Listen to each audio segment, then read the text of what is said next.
Import liberalization policy of India characterized by two important features. So one is import liberalization and another one is export oriented policy.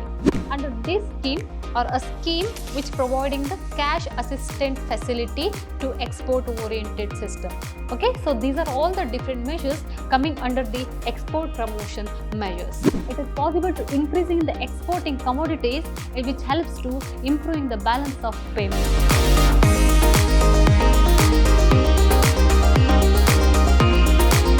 Namaste my dear students, Shubha Hebba here, Faculty of Commerce, Vidhyaashram First Grade College, the Temple of Excellence, Mysuru. My dear students, a warm welcome to this session. In this session, we are going to discuss about the further part of external sector and nature of reforms Indian economy, which belongs to third unit of pre-reforms Indian economy. Yes, my dear students, in this session, we are going to discuss about import substitution, export-oriented policy and exchange rate of Indian economy. So these are all the different content which belongs to international trade. Those are all the content we are going to discuss in this session. Let us start the session with discussion of contents. These are all content. Import liberalization, we have discussed about the meaning of import liberalization in the last session.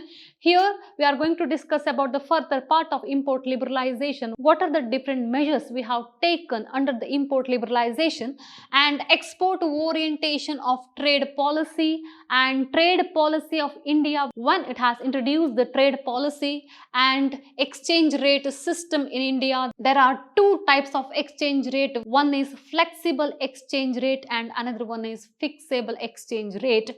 Okay, and what are the meaning of flexible and fixable exchange rate and exchange rate management in India? So these are all the different content we are going to discuss in this session. Import liberalization policy of India characterized by two important features. So one is import liberalization and another one is export oriented policy. These two important policy measures which have taken by the government to stimulating the export trade and to maintain the economic growth. And of course, it is only facilitating the imports for very important products and capital goods. Yes, that import liberalization, this particular recommendation recommended by IMF and World Bank during 1991 when we have adopted the new economic policies. Yes, just we have agreed to open up the economy with the global market and also we have liberalized the economic system and liberalized the trade policy, which means that liberalize the restrictions on international trade with the reductions of barriers and quotas. Yes, what are the different measures coming under the import liberalization? First one, abolitions of licensing, cancellation of import licensing system. By protections of domestic economy, just they have committed with the import licensing system before 1991 period. In the prior 1991 period, there were so many products were subject to import licensing transactions. But after 1991, which we have adopted the new economic policy with the liberalization of international trade, we have cancelled licensing policy, import licensing policies. Most of the important items of imports have been put on open general license. That will be open general license, OGL. Yes, under this system, there were so many products, import license got cancelled and that helps to free movement of imported items. And next one, that is tariff reductions. So deliberate reduction under the tariff rate. Before 1991, it was 150% of tariff rate were fixed, but after 1991, in the sense just 1992-93, it reduced to the just 110% of total import of total tariff rate. And now it is reduced to 20% of total tariff rate. Yes, they have planned to imposing of highest tariff rate which could possible to secure the domestic economy, but just deliberate reduction in tariff rate. And the next one, liberalizations of imports of gold and silver. One more important or significant measures which have liberalized the imports of gold and silver. So these are all important measures coming under the import liberalization system. And of course, we have to agree that import liberalization, which made us our economy, which dominated by foreign products. But whatever it is, which helps to free movement of import and exporting system. Next one, export promotion measures. Yes, under the export promotion measures, we have taken these measures in 1980s period. Yes, first one, incentive scheme to promote export was launched. This important scheme which promote to imports of raw materials and machineries and capital goods, and later this scheme was replaced by exim scripts. Yes, so this is the one of the important measures coming under the export promotion measures. And second one, fiscal concession for export promotion were just given. This is considered as duty drawback scheme. Duty drawback scheme in the sense, so what they have paid while they are performing the international trade, so those tax, which means taxes on any exported items, that would be refunded. Okay, so that is coming under the fiscal concessional for export promotion. And next one, liberal credit facility at concessional rate of interest, and these credit facility which have given by commercial banks. And next one, cash compensatory scheme. Under this scheme, or a scheme which providing the cash assistant facility to export oriented system. Okay, so these are all the different measures coming under the export promotion measures. And next one, yes, export orientation of trade policy, which have different measures taken by the government. Yes, the first one, reduction in custom duties to end anti-export bias. In the first time, our country has taken the measures to improve the export-oriented items. It is also important to maintain the balance of payments of our country. Yes, just it is reduction in custom duties to end anti-export bias. Actually, custom duties of our country was highest if we comparing to all over the world, and which helps to optimal utilizations of resources. And second one, devaluations of rupees. Deliberate reduction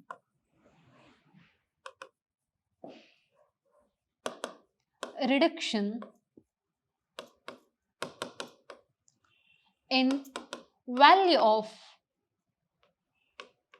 domestic currency.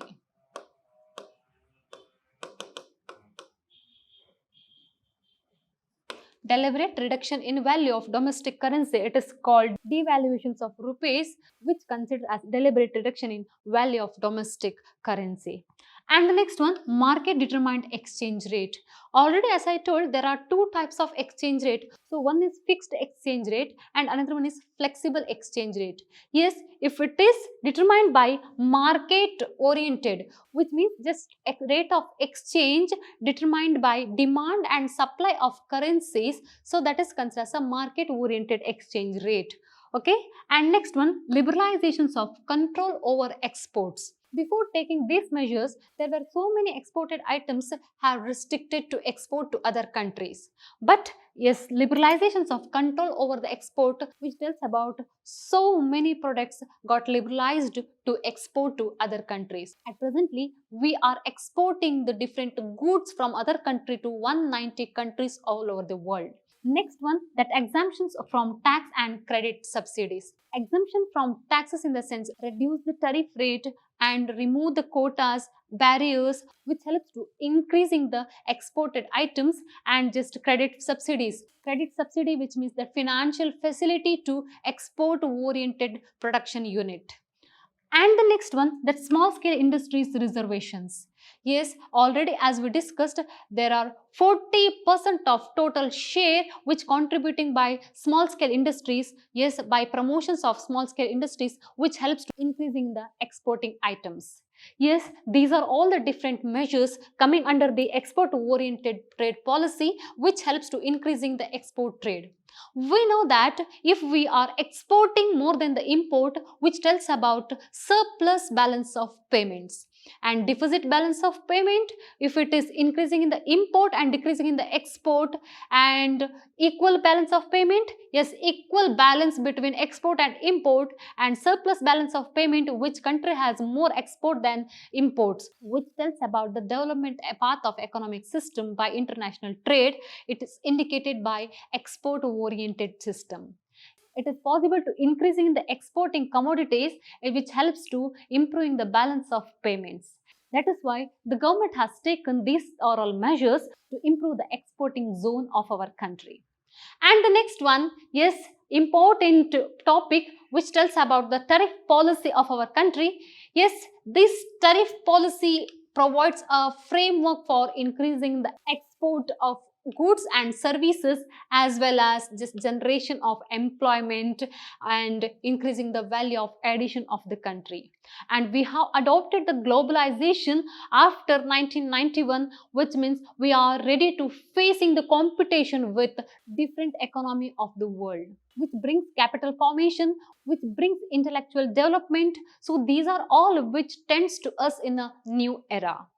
And of course, that international trade is not only for goods, it is not only for services. Here we are exporting, we are importing that all the employment, which means that all the factors of production, so land, labor, capital and organizations, also through foreign direct investment. Yes, our trade policy, our government just initiated through Make in India, Digital India, Skill India. These are all schemes which focusing on improving that economic system by their own way. If you are considering different certain features which belongs to that tariff policy in India, which helps to improve or that export promotion items, and which focusing on framework of policy of export promotion, and also which introduced a special economic zone, yes, SEZ, through the SEZ, which helps to maintain the quality of international trade through export promotion and state trading, and also development of certain export oriented industries. Yes, so these are all the different features and different matters which belongs to the tariff policy in India. Next, another one important topic, which is exchange rate. Yes, what do you mean by exchange rate? Exchange rate is the amount of domestic currency that must be paid in order to get a unit of foreign currency. The rate of domestic currency against foreign currency. It is called exchange rate. Of course, if we want to perform trade with the other country, we have to transact with their currency. If we want to purchase from USA products, and we have to pay in the form of dollars. If we want to purchase any product from UK, we have to pay in the form of pounds. So just if we want to purchase anything from that European countries, we have to pay in the form of euros. So what it shows, every country's currency are different. Yes, exchange rate, which tells about the rate of domestic currency against value of foreign currency. It is called exchange rate. There are two types of exchange rate. So one is flexible exchange rate.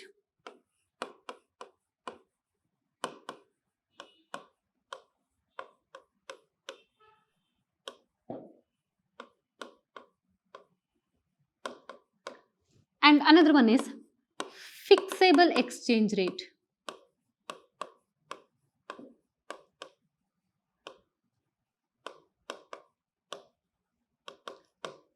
One is flexible and another one is fixable exchange rate. Flexible exchange rate, so the rate of currency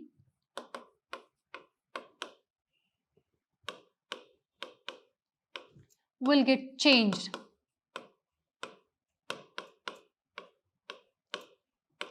The rate of currency will get changed, and of course it is determined by market forces.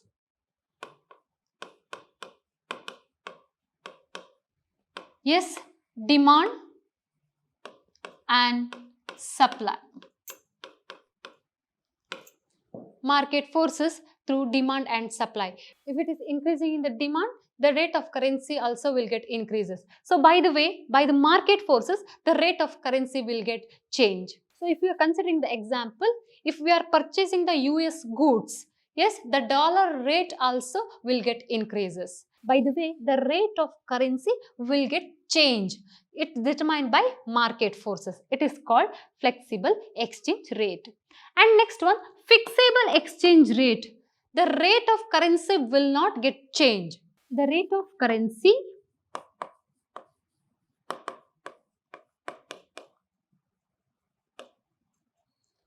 will not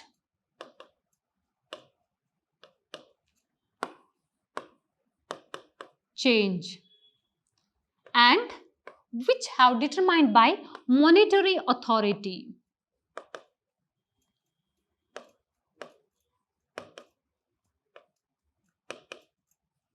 Monetary authority of the country. In our country, which belongs to RBI. Okay, RBI will fix the rate of currency. So I am giving the example. Just monetary authority will determine the value of currency. So that is considered as flexible exchange rate. It will not get changed. It will not depends upon the demand and supply or market forces. It is considered as the flexible exchange rate. And one more thing, here we can consider the managed floating or the dirty floating exchange rate. So the dirty floating exchange rate, which belongs to that flexible exchange rate, yes, always it is changed or sometime it will be flexible. With that mixture of flexible and fixable exchange rate, it is called managed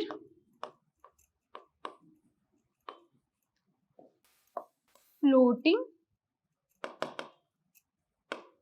system. Managed floating system or dirty floating system, which is mixture of flexible and fixable exchange rate. Okay, so this is about different types of exchange rate. And yes, another one important issue, that is exchange rate management in India. What was the condition of exchange rate in India? It was fixed exchange rate during the period of 1950s, 60s, 70s period. The per value system, so under this per value system, the rate of exchange rate were fixed with the gold and to the UK pounds. And next one, that pegged regime. In 1970s and 1980s, just Indian currency pegged with UK pounds and US dollars. And the next one, LERMS. LERMS, liberalized exchange rate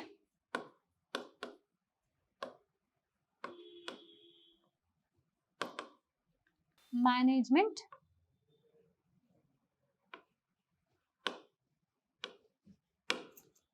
system. Liberalized exchange rate management system.